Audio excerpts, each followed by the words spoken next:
صحبت اور غسل جنابت. صحابہ کرام رضی اللہ عنہم کے درمیان غسل جنابت کا ایک مسئلہ زیر بحث آیا.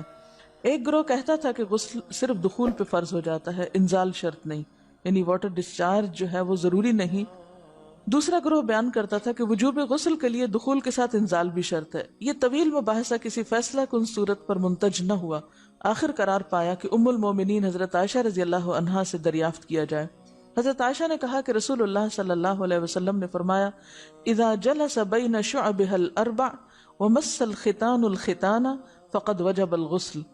جب مرد عورت کی چار شاخوں کے درمیان بیٹھ جائے اور اس کا محل ختنہ عورت کے محل ختنہ کے ساتھ مس کرے تو غسل واجب ہو جاتا ہے.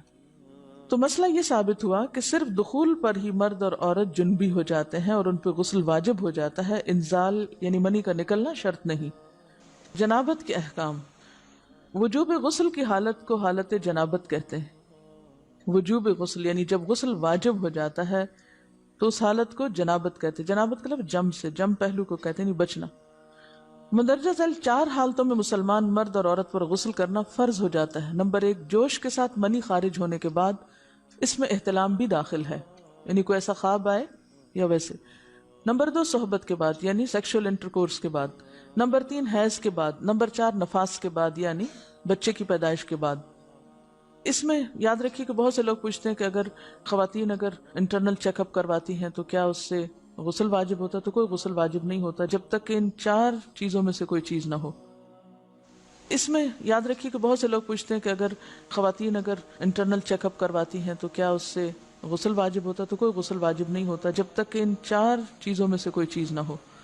صرف منی خارج ہونے سے بات نہیں بلکہ جوش کے ساتھ منی خارج ہونے کے بعد غسل واجب ہوتا ہے. رسول اللہ صلی اللہ علیہ وسلم نے فرمایا: جب تم عورت کی چار شاخوں کے درمیان بیٹھ کر صحبت کرو تو تم پر غسل واجب ہو گیا اگرچہ منی نہ نکلے. آپ نے غور کیا ہوگا کہ طہارت کے مسائل بہت تفصیل کے ساتھ اور اپنے اندر بہت ڈیٹیلز رکھتے ہیں، اور بہت سے موضوعات ایسے ہیں کہ جو انسان کی ظاہری زندگی نہیں بلکہ اس کی نجی اور ذاتی زندگی سے متعلق بھی ہیں. لیکن اس طرح پبلکلی ان کو پڑھانا اور ان کو سکھانا یہ بھی ایک ضرورت ہے، کیونکہ آپ صلی اللہ علیہ وسلم نے انصار کی خواتین کی تعریف کی کہ انصار کی خواتین کتنی اچھی ہیں جنہیں حیا دین کا علم حاصل کرنے سے نہیں روکتا. تو سوال یہ پیدا ہوتا ہے کہ آخر اتنی تفصیلات کیوں؟ اور بعض لوگ اس کو ناپسندیدہ قرار دیتے ہیں. تو ایسا کرنا ناسمجھی کی علامت ہے. ہم دیکھتے ہیں کہ انسان اگر اللہ کے بتائے ہوئے طریقے کے مطابق زندگی بسر کرتا ہے تو اس میں خیر ہی خیر ہے، اور وہ صرف خیر اس کی اپنی ذات تک نہیں رہتی، بعض اوقات دوسروں کی بھلائی کا ذریعہ بھی بن جاتی. عورت کو بھی احتلام ہوتا ہے.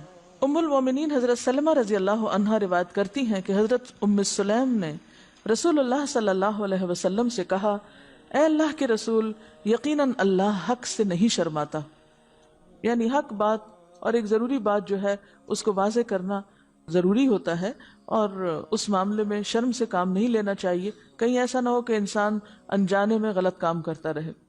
تو یہ کہہ کر انہوں نے مسئلہ پوچھا: کیا عورت پر غسل ہے جبکہ اس کو احتلام ہو؟ آپ نے فرمایا: ہاں، لیکن جب پانی کا نشان دیکھے یعنی منی دیکھے. اس پر حضرت ام سلمہ نے شرم سے منہ چھپا لیا اور عرض کیا: اے اللہ کے رسول، کیا عورت کو بھی احتلام ہوتا ہے؟ آپ نے فرمایا: ہاں ہوتا ہے، تیرا داہنا ہاتھ خاک آلود ہو. یعنی یہ ایک پیار کی ڈانٹ تھی. اور اس میں ہو سکتا ہے کہ مزاج کا فرق ہو، بعض خواتین کے ساتھ ایسا نہ ہو اور بعض کے ساتھ ایسا ہو، لیکن اس میں جو اصل چیز ہے وہ ایکسیسو واٹر ڈسچارج ہے. اس میں کہیں ایسا نہ ہو کہ لیکوریا وغیرہ کے ساتھ اس کو ریلیٹ کر دیا جائے. دونوں چیزوں میں فرق ہے. اور احتلام جو ہے وہ سوتے وقت ہوتا ہے، یعنی سو کر اٹھنے پر اگر انسان اپنے کپڑوں پر زیادہ ڈسچارج دیکھے، خواہ کوئی خواب یا کوئی فیلنگ یاد نہ بھی ہو، تو پھر غسل کرنا ضروری. معلوم ہوا کہ عورت یا مرد نیند سے اٹھ کر اگر تری یعنی نشان منی دیکھیں تو یہ احتلام کی علامت ہے، لہٰذا ان پر غسل کرنا فرض ہو جاتا ہے. اور اگر احتلام کی کیفیت انہیں یاد ہو لیکن نشان نہ پائیں، یعنی خواب یاد ہے لیکن کوئی سامنے علامت نہیں، تو غسل فرض نہیں ہوگا.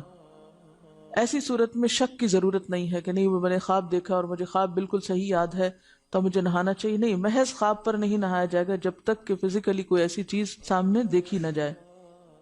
حضرت ام سلمہ روایت کرتی ہیں کہ میں نے کہا اے اللہ کے رسول صلی اللہ علیہ وسلم، میں اپنے سر کے بال خوب مضبوط گوندتی ہوں، کیا میں انہیں غسل جنابت کے وقت کھولا کروں؟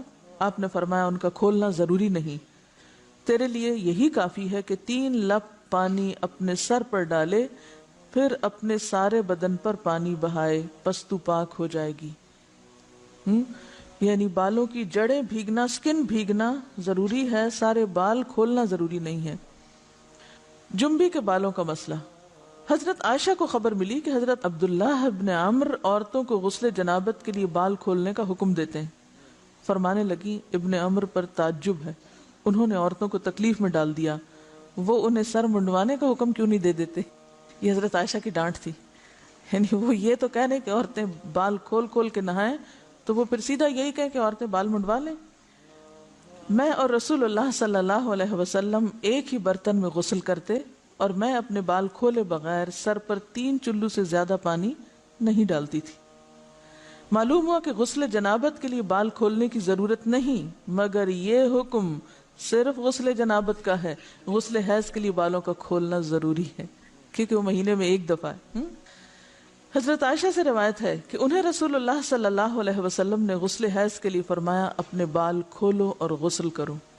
اس میں آپ دیکھیے کہ دونوں چیزوں میں فرق کیوں ہے، دونوں کی نوعیت فرق ہے، اور حیض جو ہے وہ ایک نجاست کی کیفیت بھی ہے نا، قل ہوا اذی، تو اس کے بعد نہانا اور نہا کر خوشبو لگانا خاص طور پر اس کا سارا حکم آتا ہے، لیکن غسل جنابت میں نجاست کی وہ کیفیت نہیں ہے، یعنی حیض کا خون اور منی جو ہے ان دونوں کے حکم میں بھی فرق ہے، ٹھیک ہے نا۔ بعض علماء کے خیال میں جو منی ہے اٹ سیلف وہ ناپاک چیز نہیں ہے، اگر کسی کپڑے وغیرہ کو لگ گئی تو وہ کپڑا ناپاک نہیں، اگر اس کو خشک ہونے پر کھرچ کے صاف کر دیا جائے تو کپڑا صاف ہو جائے گا، لیکن خون حیض پر آپ صلی اللہ علیہ وسلم نے کیا فرمایا، چٹکیوں سے مل مل کے اس کو صاف کر کے دھوئے، تو ان دونوں میں بھی فرق ہے، لہٰذا ان دونوں کے بعد نہانے کے حکم میں بھی فرق ہے، ایک میں بال کھولے جائیں گے اور بال بھی دھوئے جائیں گے اور بالوں کی جڑیں بھی دھوئی جائیں گی، جبکہ دوسرے عام غسل جنابت میں بال کھولنا اور پورے بال دھونا شرط نہیں۔ بہت سے بچے ایسی جن کی شادی ہوتی ہے اور اس کے بعد انہیں ان مسائل کا پتہ نہیں ہوتا، یا تو وہ شرم کے مارے نہاتی نہیں، یا نہاتی ہیں تو پھر وہ پورے بال دھو دھو کے سکھانے میں اور ان چیزوں میں اتنا وقت ضائع کر دیتی ہیں کہ پھر بعضوں کا شوہر کی نافرمانی اور آپس کے تعلقات میں ٹینشن، لوگوں کا خوف۔ تو اگر دین کا صحیح مسئلہ پتہ ہو تو انسان ان تمام مشقتوں سے بچ جاتا ہے اور ایک نارمل روٹین کی لائف گزار سکتا ہے۔ اس میں کیا صرف 3 کپ پانی، 3 لپ پانی، یعنی 3 دفعہ کیونکہ اگر ایک دفعہ ڈالنے سے پوری طرح نہیں بھیگا تو آپ یہ بھی کر سکتے ٹیپ کے آگے سر کر کے، تو ساری اسکن جو ہے سر کی اس کو آپ گیلا کر لیں، پیچھے سے بال جو ہیں اگر لمبے ہیں تو ان کو ایک طرف کر دیں تاکہ پورے بال نہ دھونے پڑے، نہ سکھانے پڑے اور نہ خشک کرنے پڑے، اور باقی جسم پہ پانی بہا لیں۔ دوسری صورت یہ ہے کہ مگ میں پانی لے کے تو اس کو آپ تھوڑا تھوڑا کر کے پورے کو ایک دفعہ کریں، پھر اس کے بعد دوبارہ کریں اور تیسری دفعہ رول کر کے بالوں کو پیچھے سے شاور کیپ ڈال لیں اور باقی جسم پھر دھو لیں۔ شاور کیپ سے کیا ہوتا ہے عام طور پر کہ پیچھے کے جو سارے لمبے بال ہیں پھر وہ نیچے گر کے گیلے نہیں ہوتے، وہ آپ کے سر پہ ہی ٹک جاتے ہیں، تو سر کی سکن دھوئیں اور بالوں کو جوڑے کی شکل میں باندھ کے اوپر شاور کیپ پہن کے پھر باقی جسم کو اچھی طرح دھو لیں۔ تو اس میں آپ دیکھیں کہ جب بالکل سر کے سکن کا حصہ ہی تر ہوگا، اور یہ 3 دفعہ کرنا ہوگا، ایک دفعہ سے نہیں کام چلے کہ 3 دفعہ کرنا، تاکہ کوئی بھی بال برابر جگہ سکن کی خشک نہ رہ جائے۔ تو اس سے کیا ہوگا کہ جتنا کم بال گیلے ہوں گے اتنے کم دیر میں ان کو خشک بھی کیا جا سکتا ہے اور کسی بھی مشقت کے بغیر انسان نماز پڑھ سکتا ہے۔